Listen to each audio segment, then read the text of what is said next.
So life is happening. I'm gonna have to move. I'm gonna have to do things. I have a lot of animals. I don't know which ones I can keep. So rather than just being upset and the fact I'm gonna have to part from them, find them good homes, I'm gonna also document them so I can remember how they were, when they were, as they were.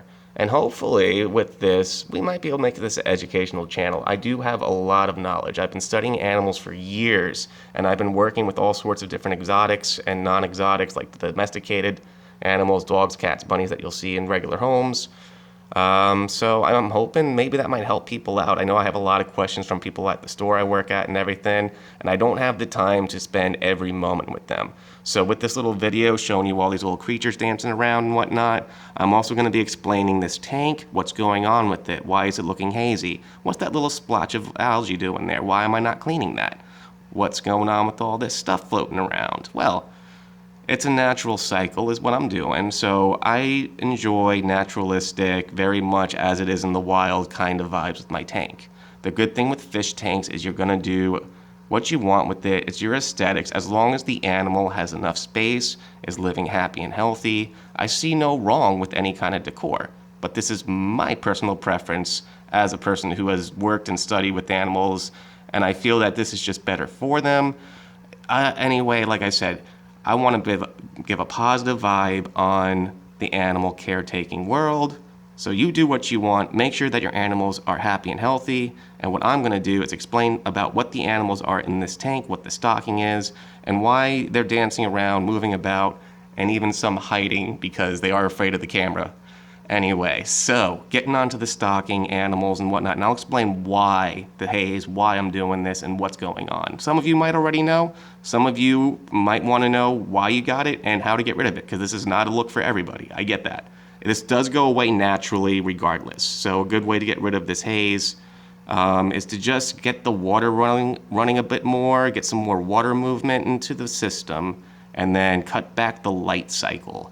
This is a haziness more so from natural organisms, algae and stuff. And for me, I didn't really scrape my glass, so this also might be very thin shade of algae over my looking glass, and that could be a lot of the issues. So sometimes wiping out the front and the back side of the glass where the water is and isn't, getting some more water movement going and cutting back that light cycle a little bit, you'll be surprised how much that will clean up your water.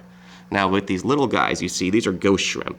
If you're not, little lobsters that look all clear. If you're not sure what those are, there I guess. Yeah. Thanks, camera. I'm trying to talk here and you're not working with me. So you can see there's a lot of them in here. I started with only 7. So with these guys, natural, sort of very soft flow. And those little red things there are just some pellets I dropped rather recently for them, because there are so many in here. I can just leave them sitting there for a couple hours and they will get it.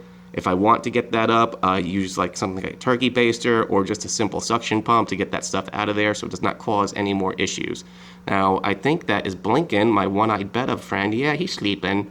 That's his favorite sleeping spot right there under the moss bridge. He'll come up and hang out in a second, so that's where he's been hiding. But yeah, this is about his nap time at this time of the day. And I think there's a roachie. He's a snake swordtail molly. Now, they have a nice long bottom tail, so anything when you see a swordtail, that's just, way to go into there, buddy. I'm trying to talk about you.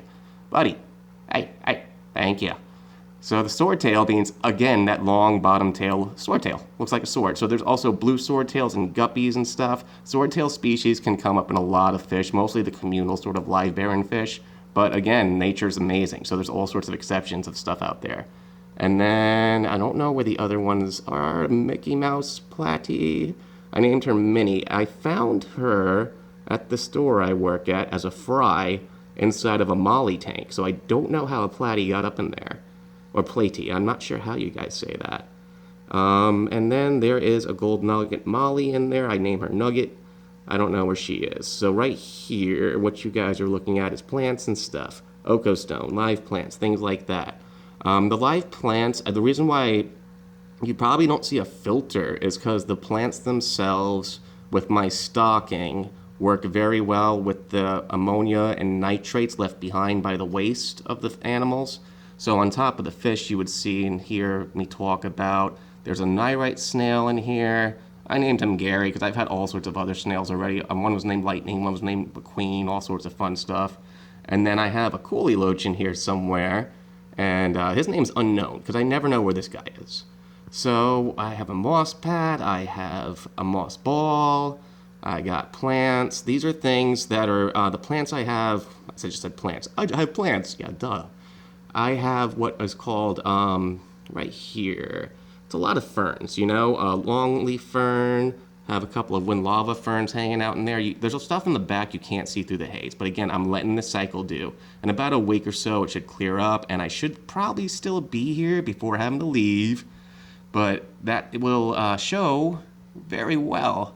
And some Amazon swords and so on back there. So it's a lot of plants. These are all very easy plants to grow. I'm not doing a Nubius in here because I don't have anything to really, I want to anchor to. I want to make that Mopani wood here moss covered rather than attach plants to it, kind of an idea.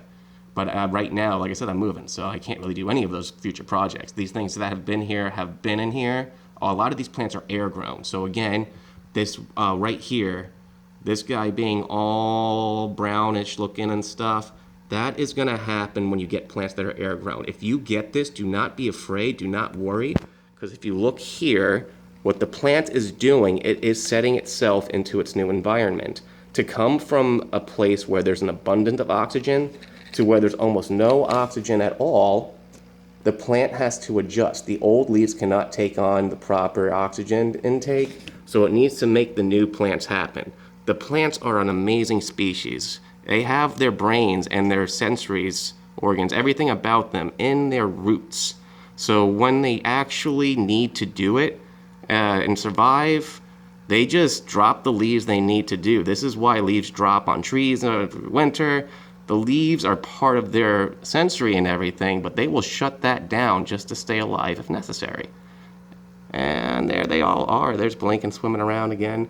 Orochi went from one tank to the other. I was talking about all sorts of other stuff, and this dude goes, wee!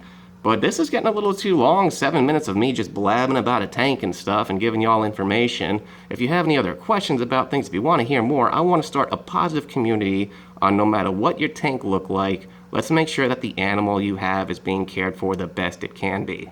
So anyway, y'all have a wonderful time. Don't let life get you down, and have yourselves a good one. Peace out.